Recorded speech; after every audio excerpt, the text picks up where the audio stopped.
हे घेतले एक मोठा कप तांदूळ, हे धुवून घेऊन 2 पाण्याने.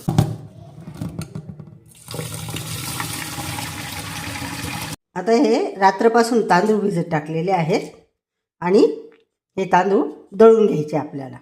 स्वच्छ पाण्यात धुवून टाकले होते, हे रात्रभर भिजत ठेवले. तुम्हाला पाहिजे तर तुम्ही 4 तास पण भिजू. दळून घेते, मिक्सरमध्ये टाकून घेते आणि दळून घेते.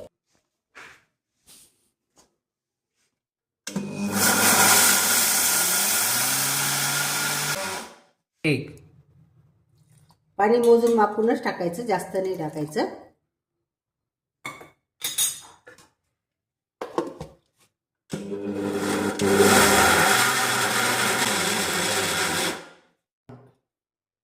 मला वाटतं अजून पाणी लागेल त्याच्यासाठी.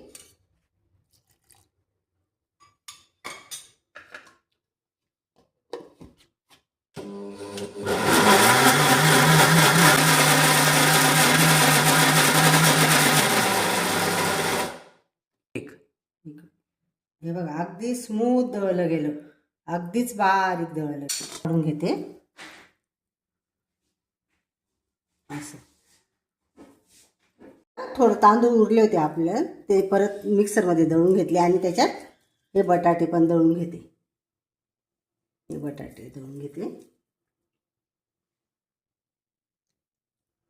तांदूळ घेतले होते ना, त्याच्यासाठी 3 बटाटे घेतले आणि ते दळून घेते. आता असं छान बटाटे टाकून पण खूपच छान दळले गेले, खूपच सुंदर आणि कलरही सुंदर आला. घेते आणि मग बाकीची सामग्री टाकू आपण. खायची आहे आपल्याला. इथे हा कढीपत्ता आहे 2-3. हे कढीपत्ते घेतले, 2-3च कढीपत्ते हे बारीक कापून घेतले. हिरवी मिरची हे टाकून घेऊ इथे आणि ही धना पावडर, हे मीठ चवीपुरतं. जेवढं बॅटर असलं त्या प्रमाणात मीठ घ्यायचं, त्याच्यात कमी जास्त करता येतं आपल्याला. हा 1 चमचा हिंग आणि या घेतल्या आहेत ओवा.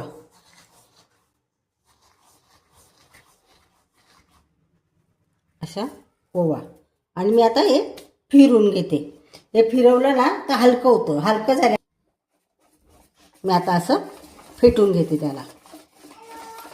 हे आपण दळलेलं बॅटर आहे, हे बाजूला ठेवून दिलं याला थोडा वेळ, 5-10 मिनटं साठी. आणि आता काय वापरलं आहे तुम्हाला दाखवते.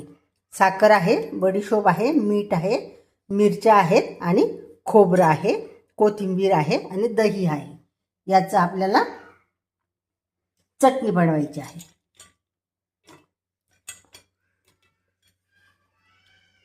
आता खोबऱ्याची चटणी. हे खोबरं टाकून घेतलं मध्ये आपल्या मिक्सरच्या भांड्यामध्ये. आता टाकते बडीशोप आणि चवीसाठी साखर आणि जेवढं पाहिजे मीठ तेवढंच टाका. मीठ कमी जास्त आपण करू शकतो. जास्त असलं तर जास्त, कमी असलं तर वस्तू आपली पदार्थ कमी. याच्यासाठी आणि 2च मिरच्या टाकणार आहे मी बॅटरमध्ये. ते आपले बॅटर आहे त्याच्यात 2 टाकले आणि याच्यामध्ये 2 टाकणार आहे. आणि ही कोथिंबीर आहे, ही कोथिंबीर. आणि आपण फिरून घेऊ मिक्सरमध्ये, मला दाखवेल मी. आता दही टाकायचं. दही जास्त नाही टाकायचं, फक्त 2च चमचे टाकायचं आहे.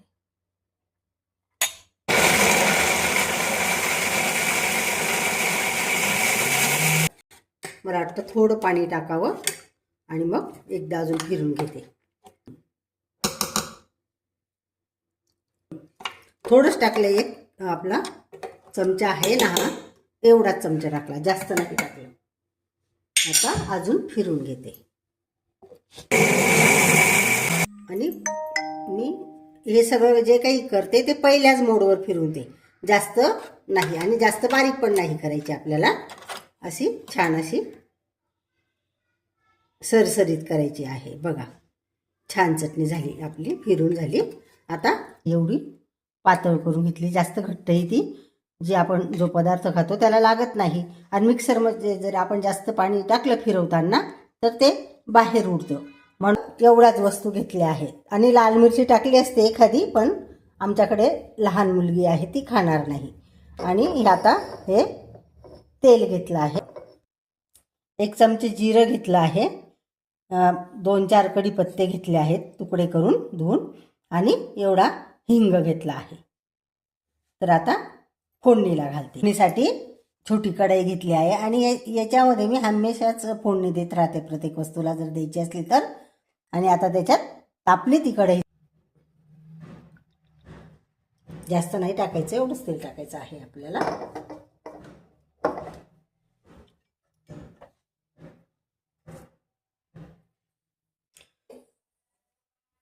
कढीपत्ता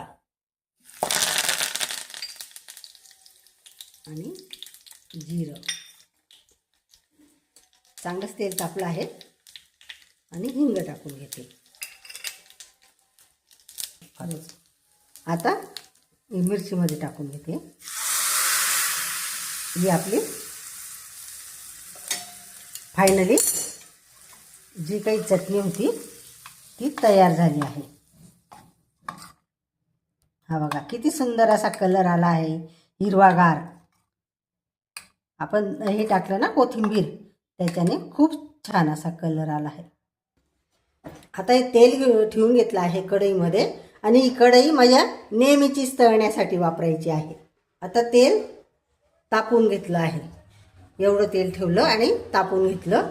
आणि कढई माझी जुनी आहे, प्रत्येक वस्तू मी याच्यातच तळते.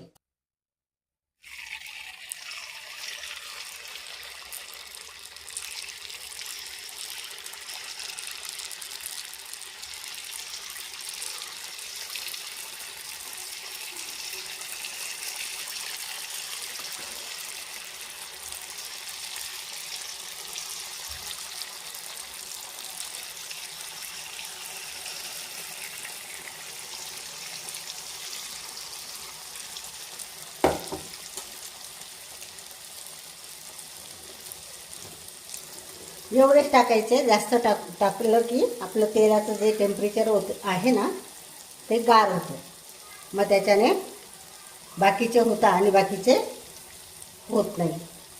म्हणून कमी प्रमाणात टाकायचे होते. खूपच सुंदर लागतं, तुम्ही करून पहा, मग तुम्हाला कळेल.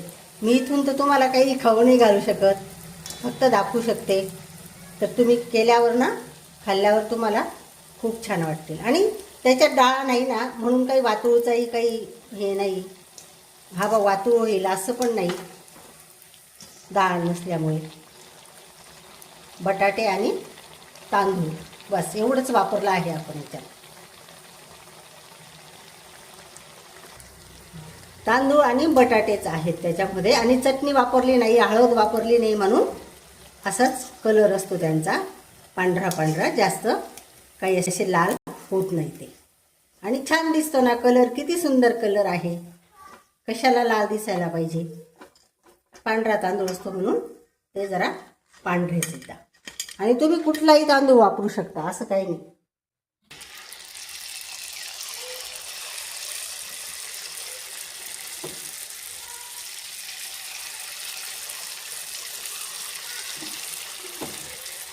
आम्ही नेहमी करून खातो, आमच्याकडे सगळ्यांनाच आवडतात एवढे. तुम्ही पण करून खा. आणि आपल्या चॅनलला शेवटपर्यंत पहा, व्लॉगला, आणि सबस्क्राईब करा.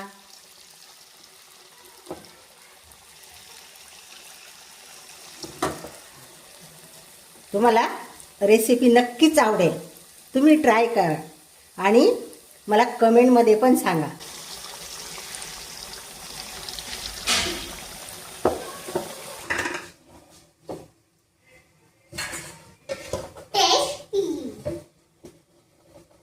मंडळी बघा कसं झालेलं आहे आमचं जेवण.